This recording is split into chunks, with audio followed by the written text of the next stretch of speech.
She signed the paper as if it were only ink, and he left the office like it meant nothing. The town filed that away as another strange, practical arrangement. What nobody expected, least of all Carolyn James, was how far that small, beige sheet of paper would reach into two lives that had been trained to live apart. Judge Hartley put the booklet on the oak desk and looked at them both over the rim of his glasses. It was quick, the way these things go when time and money press. Carolyn's hand trembled only once before she wrote her name. Mason ran his finger along the edge of the page, then signed with a slow, neat stroke. There was no ring, no clinking of glasses, no whispered vows. The marriage was a convenience, a legal form that would keep Willow Pine Ranch in the family, a way to buy the time Caroline needed to sort title and taxes before the bank found a reason to step in. Elias James's death 3 weeks prior had left a yard of questions and a thin, urgent stack of demands. The paper stood between her and losing the only home she had. He did not linger. He pulled his hat low, nodded once to the judge, and walked out as if the signatures were an administrative detail. The townspeople who watched Judge Hartley's solicitor wheel the documents into a folder wrote their own versions of the story. A marriage of convenience, a taciturn neighbor doing a favor, a woman too proud to beg. Decker Hale smiled wider than the rest, but in the quiet that followed, ink proved not to be the measure of what would come.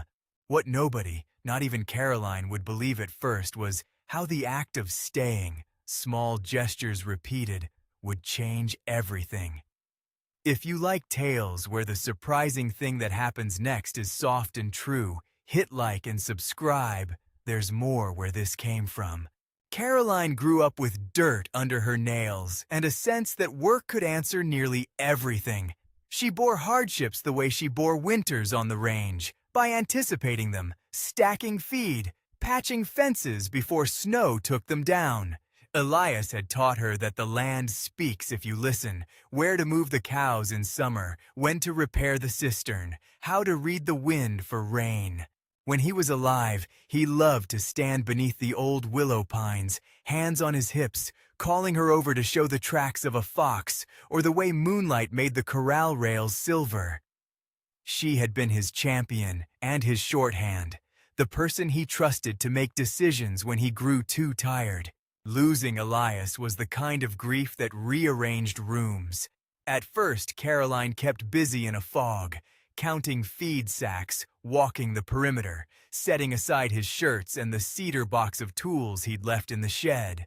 The law, a stern thing in a hermetic gray suit, moved faster than grief. To fend off an eager buyer or a bank that smelled leverage, she needed a way to hold the property steady while she handled paperwork and probate. That was why she went down the lane to Mason's place and asked the man who lived alone on the next rise to sign a document in Judge Hartley's office. Robert Mason was the sort who had learned to keep things to himself. For 7 years, his days were quiet as a slat of light. He kept his tools in order, mended what needed mending, and let Clara's absence fill whatever pockets of silence it could. Townsfolk said he had been different before Clara. He laughed more. He played guitar on summer nights. He made promises that had weight. After she died, his porch light burned less often, and his company was rarer still. People invented reasons for his solitude: mourning, stubbornness, pride. Caroline knew only enough to respect it and to accept the neighbor's help when the ranch needed one. The agreement had terms so plain they almost felt graceless: living in separate houses, no joint finances, no sudden claims beyond the property's administrative security. On paper, it read like an arrangement between strangers. In the days after the signatures, they treated it as such. Caroline found comfort in rules. They squeezed grief into neat compartments and made survival practical. Mason respected boundaries more instinctively than he respected company. At first, their lives continued along parallel tracks. Mason kept to his path up the hill and returned to the small gray house with its smoke-stained chimney. Caroline rose early to feed the stock and spent long afternoons cataloging Elias's tools and turning his notes into plans.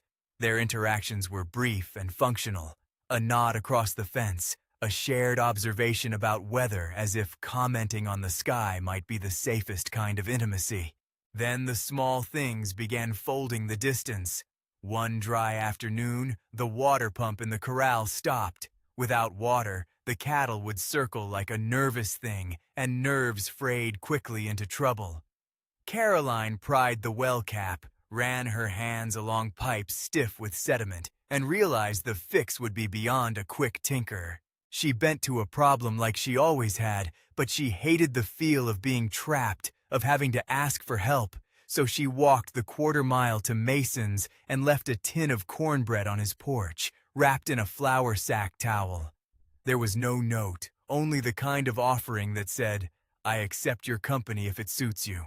That night, when the sky turned a mauve that smelled faintly of juniper, Mason came down the lane with a wrench dangling from his hand. He had been by the pump before dawn, and when Caroline arrived to check, water ran steady and true. He might have left then, but instead he leaned against the post of the corral and ate a piece of warm cornbread with her, bread cooling on his palm. They spoke about the water, about a stubborn valve, about the way the cows took to the trough. He did not offer to stay. He did not ask for anything. Words were economical with Mason. He gave small ones and kept his sentences like tools in a box, ready when needed. Caroline found she wanted to tell him things she had told no one. How twisting through Elias's notes had uncovered an old easement. How Clara's handwriting was looped and deliberate in a margin. How she feared that the bank's patience ran thinner each day. She said them in the rhythm she had always adopted with neighbors. Practical explanation, request if necessary, then moving on. He listened. More than once he fixed something without being asked. A barn hinge mended before the next blizzard. A fence slat replaced late at night. The porch lamp screwed back in so its light could keep the yard honest. Neighbors began to notice, as neighbors do. Mrs. Peck stopped by with a pie and a head full of observations.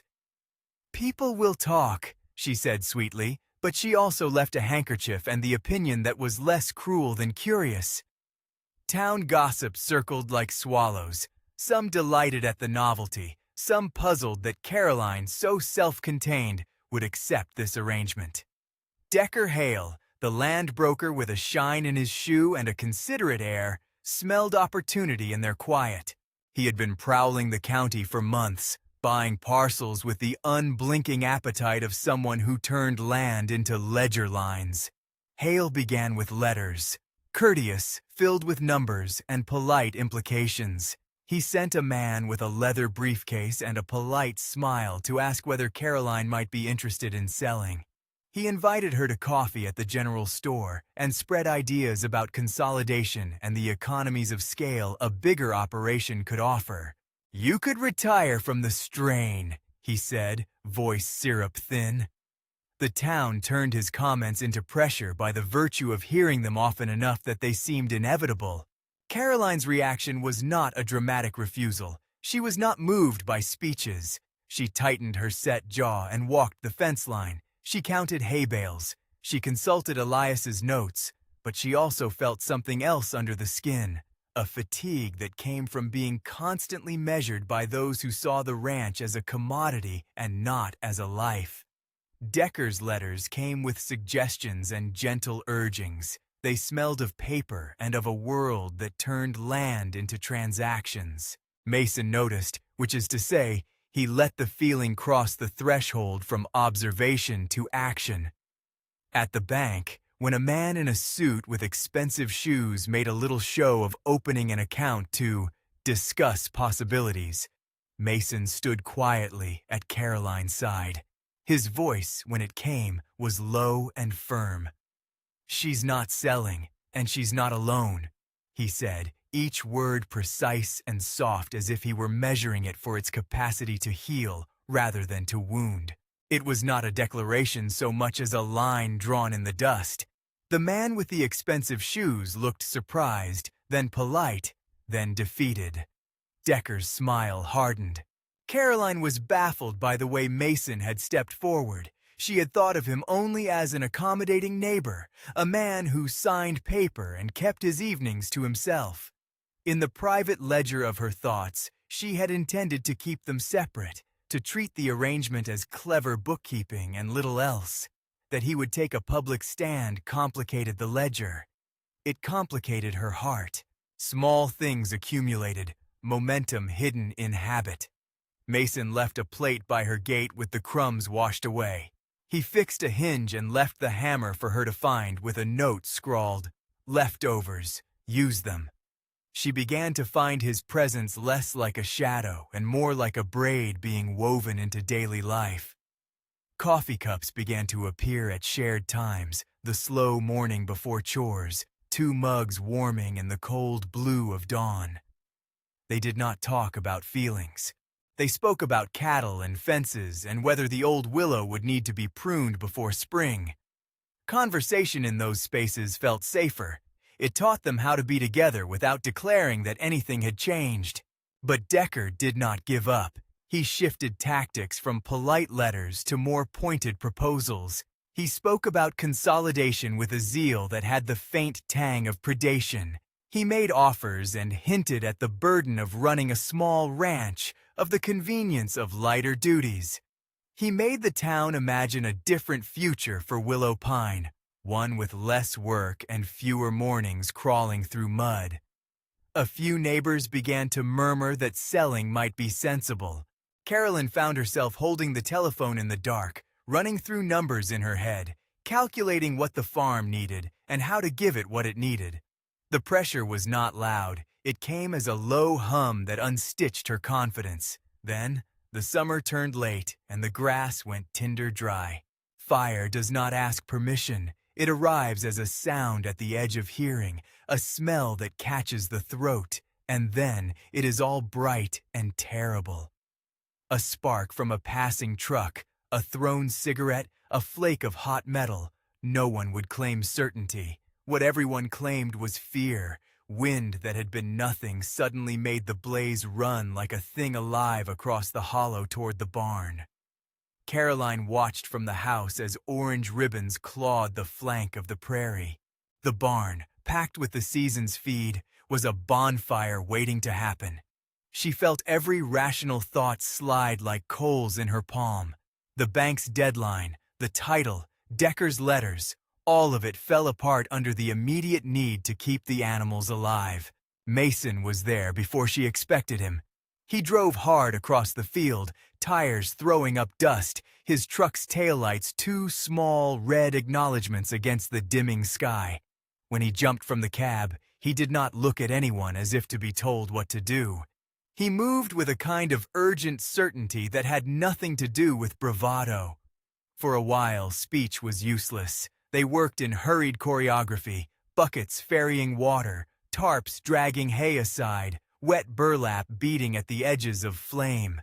There was no dramatic speech. There was a rhythm that 2 people who had been waking to chores together for weeks could fall into. One bends, one steadies, one passes tools, one tilts the head to watch for embers. The smoke was a thing that clawed at their throats. Heat polished the air bright. All the small, private acts of care, the fixing of the pump, the cornbread left on the porch, the evenings of shared coffee, found a strange new weight in such a moment. To act with another person for the single, luminous goal of saving what mattered is to discover an intimacy that words cannot name. Mason moved with a tenderness that was practical. He covered a young mare with a tarp and kept pressure on a burned hand until Caroline could steady the animal. Caroline felt the press of him in those acts and realized with a shock that she had built up boundaries against grief and against being helped, but not against being held to what mattered. When the fire was finally smothered, it was the sort of quiet that follows thunder, bloodletting and exhausted. They sat on the steps of the ruined hayloft and inhaled raggedly. Soot marked their faces like some crude camouflage.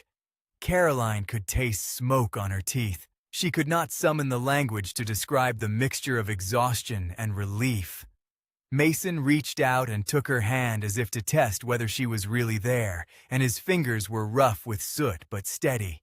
It was a small, unadorned touch. It said he would be present in the dangerous hours, in the plain ones. It said he had been present long enough that the law on a paper mattered far less than the choices made in the dark. That night, in the way that happens after a crisis, words came that had not been planned. They were not confessions in the romantic sense. They were first drafts of truth. Mason said quietly, "I did not expect to be here for you like this." Caroline heard the tremble in his voice and answered with a wry cadence that had been tempered by grief. "Neither did I. Seems we keep surprising ourselves." There was no flourish, no theatrical reveal, just the steady acknowledging of what had been seen. The town watched and did what towns do. They made a new story that folded the old one into it. Some were surprised, others shrugged and said that it had always been the inevitable outcome. Two, like minds tethered by land, would find a common center. Mrs. Peck delivered pot roast and eyes full of questions. Hale's calls became fewer and more brittle. A man who sells land for a living does not like when the thing he wants resists being traded for a check. In the kitchen the next morning, with sunlight thin and cool across the table, Mason did something that surprised Caroline more than any blaze had. He sat without fuss and said in a voice that trembled only at the edges, "I think I kept my distance for a long time because it felt safer." He pushed his mug across the table. "Being close felt like losing myself." Caroline reached for the mug and surprised herself with the way her hand fit into his. She thought of Clara, of the years that followed her funeral, how Mason had smoothed his days into solitude, as if the past were a shelter he must not disturb. She thought of Elias and the way he taught her to hold hard things gently. Caroline looked at the man across from her and found, in the soft pause between them, an answer she had not allowed herself to meet. "I thought this was only to buy time," she confessed, the words sincere and practical as the tasks that shaped her life. "I thought I would be the one to make sure nothing else could take what he worked for." She met his eyes. "But staying doesn't come from a signature. It comes from showing up." Mason made a small, inarticulate sound that might have been a laugh. Then he said, "I've been showing up. I didn't know it had a name." It was not a proclamation so much as a ledger closing. In the weeks that followed, their life knit into the ordinary. They planned repairs instead of dramatic declarations. They laid out a list in Caroline's kitchen: new beams for the barn, a winter stockpile, a lean-to for the tractor. Those were the kinds of plans that hold a life, a scaffold of shared responsibilities rather than one big, sweeping gesture. The changes that mattered were domestic rather than dazzling. Mason learned to fold Elias's shirts the way Caroline wanted them kept. Caroline let him hang the old cedar box on his wall, a small sign that she trusted him with memory. In the mornings, their cups slid into the same sink. The same light caught the same crumbed saucer. On Sunday, they both went to the small church where Judge Hartley was a regular, and on some fronts the town's narration of their lives softened. People still watched with polite interest, but the sharpness of speculation dulled beneath the evidence of two people repairing a place together. They did not rush into declarations. There were days when both kept to their corners, the kind of guardedness that grief etches into the habits of men and women who have loved and then lost. But gentleness settled like a new weather pattern over Willow Pine. It showed in small rituals: a lamp left on the porch when one of them stayed out late, a scarf folded on the fence in case the next morning turned colder than expected. The way the coffee was made without question for both mugs. It was astonishing in the opposite way a surprise should be. Subtle, almost ordinary, and therefore unarguably true. Decker Hale, seeing the slow resoluteness of their partnership, found his offers less tempting to the town. Without the private cracks in Caroline's resolve, the ranch stopped looking like an easy sail. The threat he represented faded into a cautionary tale about the limits of appetite. He found, too late, that not every piece of soil can be shifted by persuasive language. Some things require hands. Winter came in a hush. The first snow laid itself across the fence lines like a soft promise. Caroline and Mason walked the perimeter together, boots rustling and breaths fogging in the air. They spoke about practicalities, securing water lines, insulating the south wall of the barn, then about less urgent things. What to plant, come spring, whose grandson might teach the girl next door to drive the tractor. The talk was not grandiloquent, it was domestic, tender in its smallness. They folded their plans into a calendar that had room for surprise, for work, for quiet evenings where an old guitar might be found gathering dust again. There was a moment, late one night, as wind moved the willow's branches like a shifting audience, where Mason took Caroline's hand and said, without a flourish, "The paper said one thing. The rest, this, was never in the margin." He looked at her as if he were reading something for a second time and finally seeing what it meant.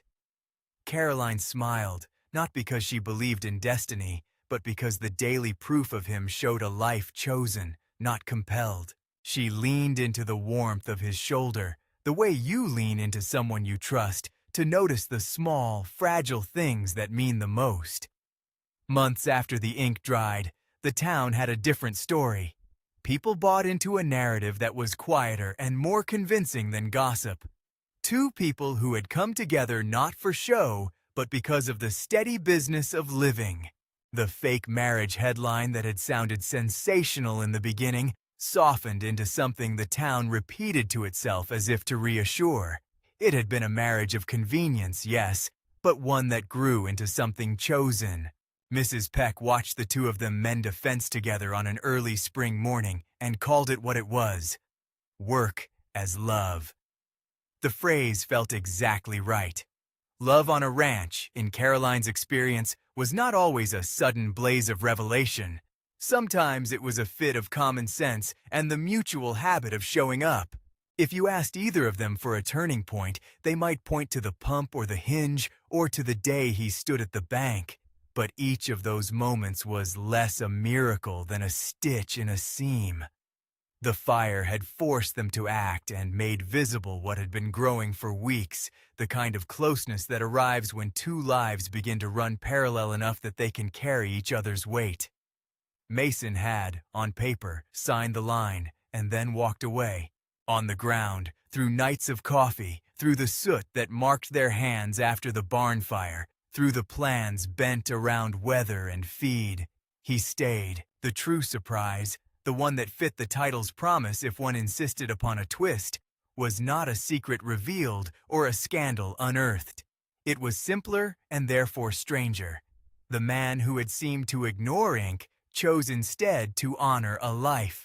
The town's verdict adjusted not because a single flashy event changed everything, but because a series of small, steady choices made a new life inevitable. On the afternoon the first snow came to rest on the willow pines, Mason and Caroline stood by the fence and watched the property look like a photograph. The barn had a new beam. The pasture was safer. A plan for a new stall was pinned to the kitchen wall. They had not written a promise to one another in the sky. They had written it in the ordinary ledger of forks cleared, in buckets fetched, in hands soot-stained and sure. When Mason slipped his hand into Caroline's, it was not to seal a drama but to confirm a habit of care that would hold the next cold night and the one after that. Some people are disappointed by that kind of ending. They want fireworks, confessions shouted across town, legal battles, revelations of secret heirs. The audience drawn by the headline might have expected outrages. Instead, they found endurance. They found that a fake marriage on paper could become the truest kind of agreement, one where both parties choose, day after day, to show up for the life they've built. Carolyn got up earlier than she ever had in summer and made coffee while the sky was still a promise. Mason sat across the table and folded the newspaper with methodical hands. They planned which neighbor to help with fencing next, which lane needed grading. When Decker Hale called one last time, his voice was casual and professional. Caroline answered once and then passed the phone to Mason, who let it ring out. The call was a small admission that things had changed. He could no longer capitalize on their solitude. When the townsfolk observed them now, they saw two people who looked remarkably like a partnership. It wasn't that others' assumptions had been wrong at the start. It was that the people's assumptions had been incomplete. The paper had been signed in a small office for reasons of necessity. What followed was not mysterious. It was earned. If this ending surprised you, tell me below. Was it the fire, the pump, the steady cups of coffee that did it for you? If you enjoyed this kind of slow, honest story, there's another waiting. The next one's already on screen.